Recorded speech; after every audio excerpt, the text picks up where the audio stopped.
Estamos llegando a una tierra que aún no puede prever el trágico destino que la aguarda. Sus hijos ríen, trabajan, luchan, hacen política apasionada, pero aún sin odios violentos y sin sangre. Esta es la Habana de ayer, y su luz desbordante estalla ante los ojos del recién llegado. Emil Ludwig, al hablar de La Habana, dice que esta era, en la época de la Volanta, junto con París y Viena, una de las ciudades elegantes del mundo. Desde que se inauguró la República en 1902, toda la isla estuvo entregada a un febril afán constructivo. Era un sueño tejido con acero y concreto, y muy especialmente La Habana, que se empinaba al cielo en un anhelo de desarrollo vertical que desafiaba a las mejores ciudades del mundo. También La Habana se extendía hacia el oeste en infinidad de repartos modernos con viviendas al alcance de gentes de recursos modestos.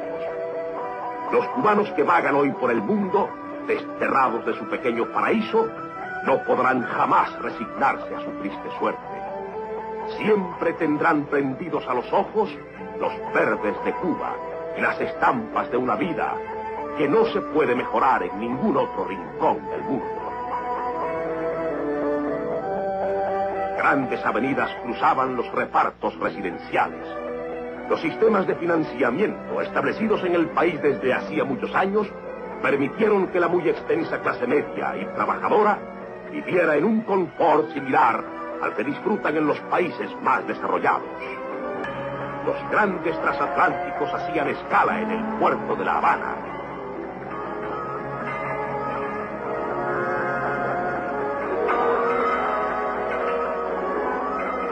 Los pasajeros que llegaban a La Habana por el mar encontraban un edificio moderno, las oficinas de aduana.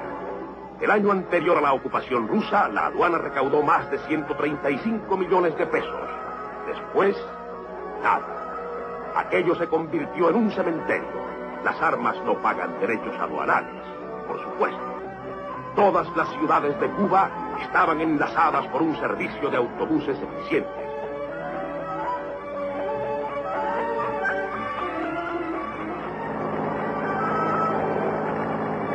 Cuba había logrado ya una organización y disciplina en los servicios urbanos e interprovinciales que podía competir con los mejores de Europa.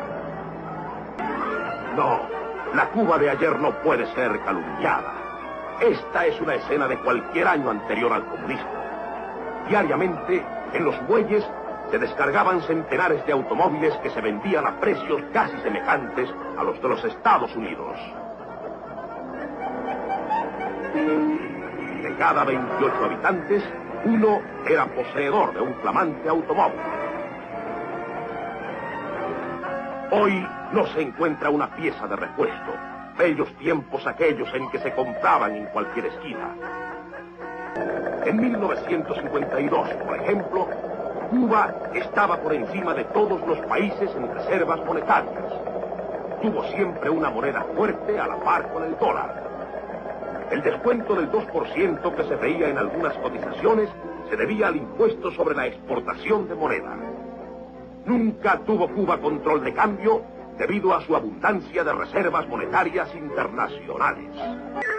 El obrero cubano, que hoy a todas sus conquistas sociales, recuerda con melancolía los días dorados en que ganaba jornales altamente decorosos y se sentía seguro en su plaza. Los retiros, el descanso retribuido, la inamovilidad y tantas otras conquistas sociales habían sido logradas por el sindicalismo cubano tras largos años de lucha que culminaron en leyes laborales excepcionalmente avanzadas en el mundo moderno. Todo eso pertenece al pasado. La industria textil era una de las más importantes del país.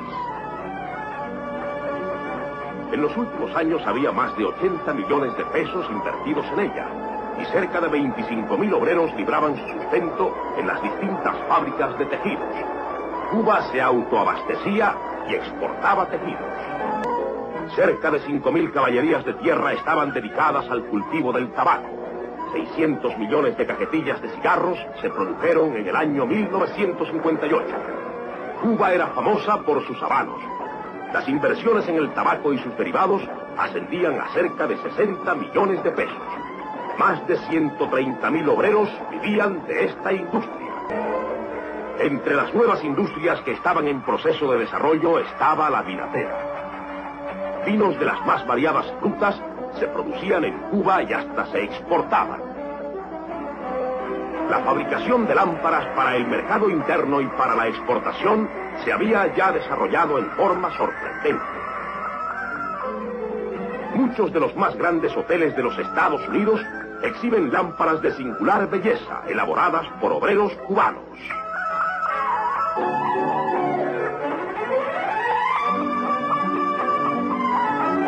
En 1941 se instaló en Cuba la primera fábrica de gomas para automóviles. En 1945 se estableció otra planta y otra en 1946. Fabricaban gomas, cámaras y zapatos con suela de goma. La producción industrial y agraria de Cuba era de una diversidad extraordinaria. No es posible enumerarlas todas. Una de las más curiosas industrias que se estaban desarrollando en el país cuando sobrevino el caos era la fabricación de muñecas. En Cuba se producían las más lindas muñecas del mundo. Había una industria del cine. Técnicos y artistas fueron divididos por el comunismo. La educación en Cuba había alcanzado niveles sorprendentes. En 1958 el porciento de analfabetos era solo de un 23%, es decir, inferior a la mayor parte de los países de la América Latina. Hasta la llegada del comunismo, Cuba tenía uno de los más altos presupuestos para la educación pública entre todos los países de Latinoamérica.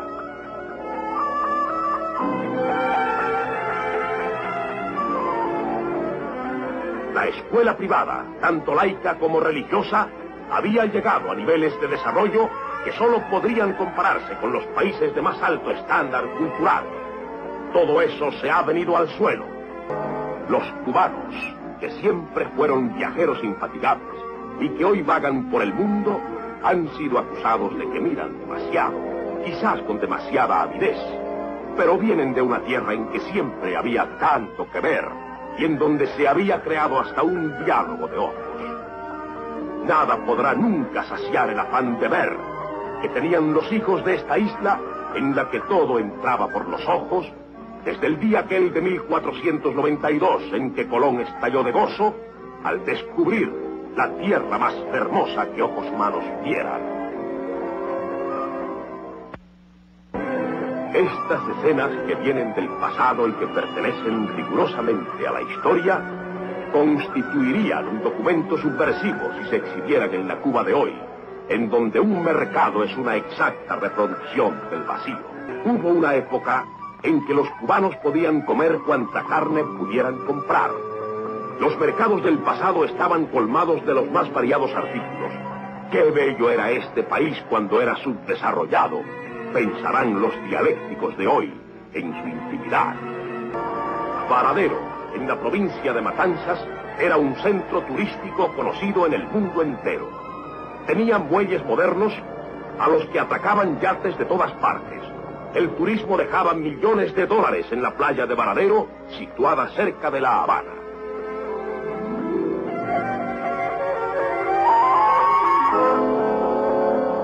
La playa era un milagro por su arena fina y por el azul de sus aguas. Los cubanos estaban tan orgullosos de Varadero como los mexicanos de Acapulco. La alargada costa en el norte de la isla ya estaba convirtiéndose en una especie de costa azul, jalonada de hoteles, villas y yates. Viajeros de todo el mundo venían a remansarse en el azul de Varadero. Varadero competía ya con Miami como punto de atracción para los yatistas de todo el mundo.